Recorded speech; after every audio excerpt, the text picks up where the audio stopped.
Hey, in this video, I want to talk about renting versus owning the property that you actually live in. Now, this is a very interesting topic. Different people have different opinions on it, but I want to share my experience and what I chose to do as a landlord, as an investor, and why I think this works for me. Now, you might have a different opinion on that. Now, as you're here on the channel, this channel is all about property investing. It's all about growing a portfolio.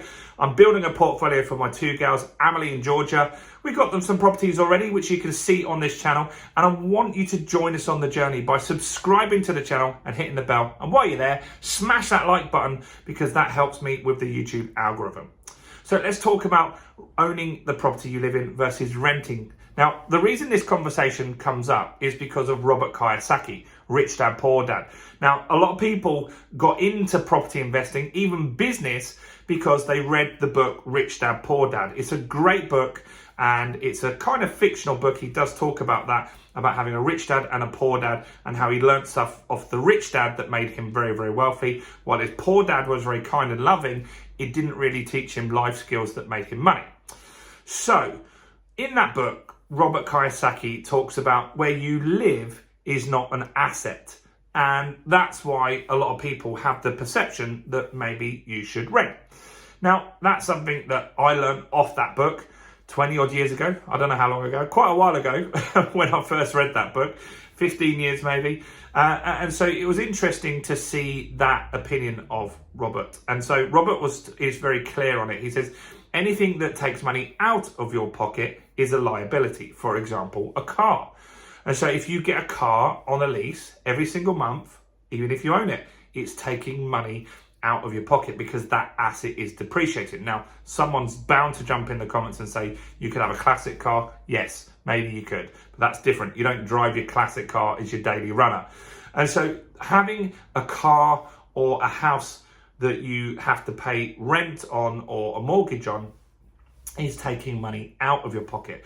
Whereas a buy-to-let property, you put in your 15%, 25% deposit, and then every single month you're creating an income and you're getting capital appreciation on that property every single month, right? And so what Robert's saying is the deposit that you would take to buy the property to live in, you should be using that to get a buy-to-let property, a rental property, and then that income is what you live off and you pay your rent with. So that makes sense. But for me, I decided to buy the property that I lived in, and that was my scenario. So my scenario is that I have no dad. My mother is mentally ill, so I don't have anyone really to fall back on. And so, yeah, I've got family and stuff like that, but I like to be making sure that everything is good for myself. And so in 1999, I bought a property in Dorking in Surrey, which you can see on the trailer to this channel. And there's some other videos if you want to see the refurb we did in there. I bought it for £45,000. Now, at this point, it was a studio flat, right? And so every single month I paid mortgage, a mortgage payment to that, which was obviously less than it would have been for rent. Now, that worked out very well for me. So at certain stages, I got that property revalued. So when it was at 100 grand, I turned it into a buy-to-let, and then I took out some equity. So when it was worth 100, I was able to take out around 30 grand in equity. And I used that as a deposit to buy another property. Now that property went up again in value, and then it was valued at like 150. And again, I pulled out equity from that property. So the first time I bought was a flat in Hastings. I've still got that today. The second time I pulled out money and bought a house in Hastings, right? And so that gave me the opportunity to grow a portfolio. So although I was paying money out each month, I started with this as a residential mortgage and the deposit was £3,000, right? So from £3,000, I bought 3 different properties. Now this property is worth 250, And we're just in a refinance round at the moment with that. So we're going to take out some more money from that property.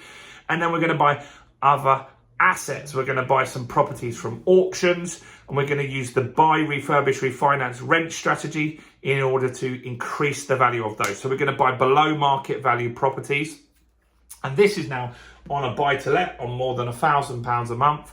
And so the buy-to-let tenant is going to be paying my mortgage for me, right? And so this one won't make lots of money because buy-to-lets in the south are a little more difficult, but the equity release will buy me higher cash flowing assets in other areas. And so for me, it's just worked out better to own the property I live in. Right now, I live with my partner, Katie, and we own the house that we live in, right? And so that house has got a huge chunk of equity, hundreds of thousands. So that's kind of giving us a buffer.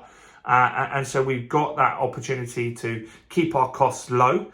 And that's one thing when you own over time. Look, imagine if I just kept this on a 45 grand mortgage and it would have been on a repayment mortgage, that would nearly be done now. And so I would have almost no monthly outgoings. Whereas if I paid rent every single month, I would be paying huge amounts. Well, to rent that flat now is more than £1,000, like it's 1,200 or something like that. It's expensive to rent that property. Whereas the mortgage on that, on an interest only basis, is nowhere near that. It's very, very affordable.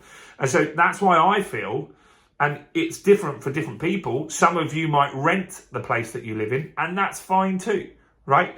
But if you do rent, make sure that you have other assets that are paying for that. That could be dividends from stocks and shares, it could be income from business, or it could be buy-to-let properties that pay an income to pay your rent. Then you're more secure. That's what I want to make sure that you understand. You need to have more predictable income, be more secure, and that will really keep you going in life. And that's very, very important. So let me know. Let me know in the comments. What do you think? Do you think that I made the right choice? What do you want to do? Are you looking to buy and then have that value go up and then use the equity in the future to buy more assets? Or would you rather be mortgage free? That's not something I'm a big advocate of. I don't think you should. I think you should take that asset, leverage it, and then use it to buy other assets. Give me a quick like on the video, guys. And if you want to know how you can use this to buy a house for £1, go and watch this video right here. Thanks for watching. Bye for now.